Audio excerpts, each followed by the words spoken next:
surrounded by thousands of his red-shirted supporters, President Nicolas Maduro took a new, tougher stance against his government's longtime nemesis, the United States.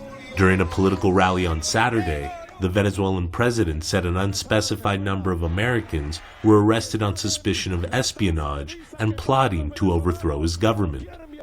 We've detected activity, and we have captured some U.S. citizens in undercover activities, in hidden activities, espionage, trying to win over people in the towns along the Venezuelan coast, trying to win people over in some neighborhoods. In Táchira, we captured a pilot of a U.S. plane of Latin origin with all sorts of documentation.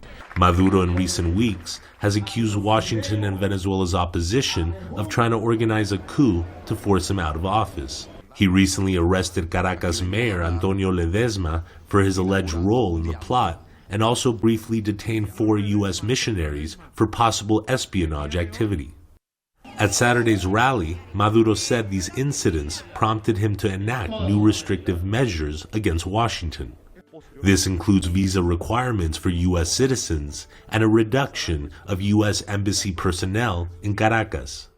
Since a U.S.-backed coup in 2002 that briefly removed Maduro's predecessor and mentor, the late Hugo Chavez, from power, Caracas and Washington have had strained relations.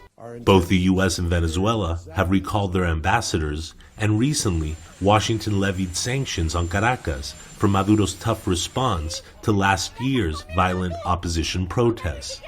But despite being political enemies, the U.S. and Venezuela still have deep economic relations, and it's unlikely that tougher sanctions targeting Venezuela's oil exports will be implemented anytime soon. They have been saying that they would stop selling oil to the United States.